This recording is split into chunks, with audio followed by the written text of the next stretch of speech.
Who would have thought we'd be talking very well about the Washington Commanders up until this point? I mean, before the season started, I think we all agreed Jayden Daniels very raw, not exactly, ready yet. Should have kind of backed up before we shut up very quickly. Because I have been very impressed with the Washington I have as well. Commanders. I have been I mean, he has looked the part from day one. And what I hear is he gets there at 6 a.m.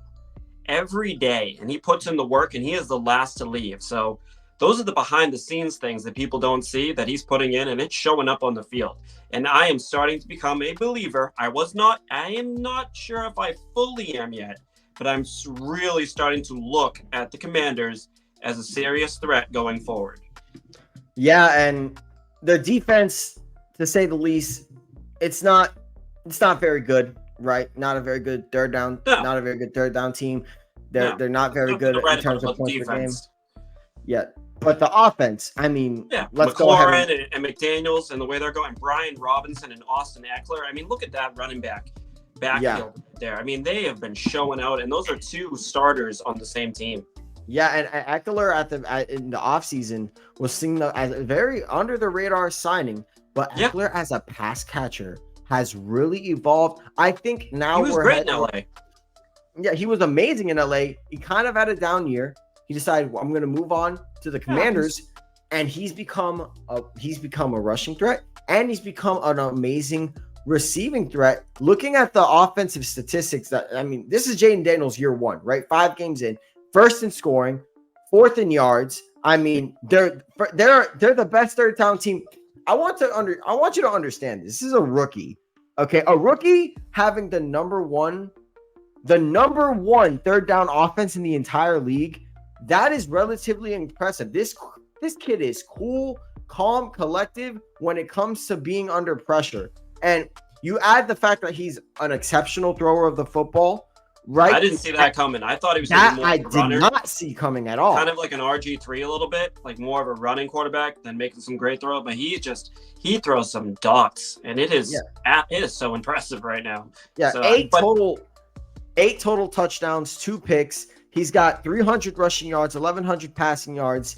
I mean, he's had a little bit. They have had a weaker schedule, and it's going to get tougher in the second half. So we'll see how he does. But it's been impressive up to this point. Right, and looking forward against a team like the Ravens, who just got, to say the least, it's been a very interesting season so far to start the year for the Ravens. This is the Commanders' first big test, I believe. We thought the Bengals were a test. It's looking like the Bengals are more towards down, but the Ravens, this team's an AFC contender. I don't think anybody wants to face the Ravens right now. With you added Derrick Henry. I mean, and you have Lamar Jackson, like on a play on those plays. How are you going to stop them? It's unbelievable right now what they're doing. Number 1 offense. I mean, number 2 offense, I believe. Let me go ahead and fact check that because I hate being wrong on this show. On play option read, pass option read. I mean, it's unbelievable. What are you going to do? Oh, Lamar can pull it back and then run for 50 yards, or you're looking at Lamar and he gives it to Derrick Henry. He breaks off for 70 yards. He's been doing it all year already. Yeah, second in points, first in yards per game.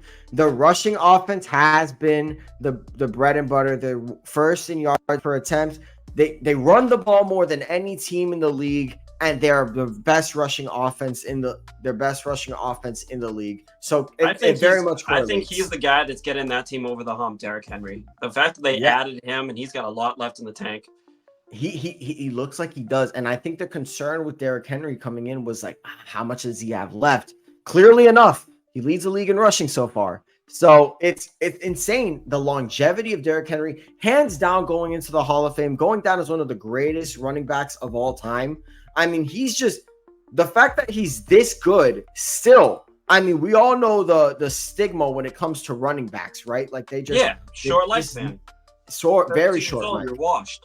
Exactly, very very short. But Derrick Henry, I mean, he's on his Frank Gore arc right now. I mean, he is He is very efficient. Good analogy. Very good analogy. Yep. Very, very efficient. He's running the ball with power, and he's still got a bit of speed to cut it outside.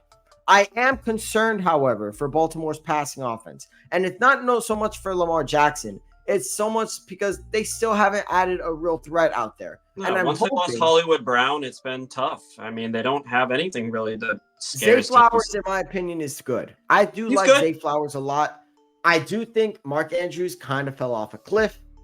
Isaiah Likely, in that first game, everybody was like, oh my gosh, this guy's going to overtake. And he's good. He's good, but I thought he was going to, the way he looked in the first game, I thought he might be a breakout star for them. Still yet to be seen, but Isaiah Likely, I mean, he's going to be a big difference in how they do going forward, because if you get that elite wide receiver with Lamar and Derrick Henry, they're unstoppable. You can't stop that offense. Right.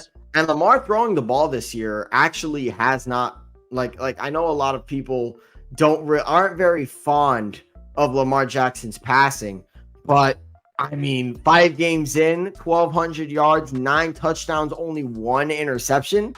Yeah. I mean, they're good on. Look, the receivers are still a lot to be desired, but Lamar Jackson himself is a damn difference maker, Mike. And he is, in my opinion, I don't see anybody else other than I see him as the MVP. I mean, he was the MVP for a reason. He might go back to back the way he's probably playing. Gonna win it again. Yeah, I mean, I don't see any. If Joe Burrow and the Bengals had a better record, I'd probably put Joe Burrow. But right now, Lamar Jackson, the way he's winning football games, the way he's playing in these games, it's hands down him right now as the front runner for MVP. Now, can they sustain this? Now, can they sustain this level of rushing ability? Now, I think they can. In December and in January, this rushing offense, this is going to be great. But there come times where Lamar Jackson's going to move. They're going to need to throw down the field, Mike. And that's been where in the playoffs, things haven't been very fortunate for them. That's a great point. Listen, the thing is with Lamar is he's a great regular season quarterback, but he's got to prove that he can get to the Super Bowl. At the end of the day, he hasn't done that yet. And that's what everyone's waiting for. So he's done everything else. He's won MVPs. He's won all these games. But until he becomes a champion, he hasn't hit what he needs to do. Right. Right. Absolutely. And it's he's already a Hall of Famer. He is. Yeah. And he already is a Hall of Famer. But I do think that it's that boogeyman. You measure greatness by championships in every single sport.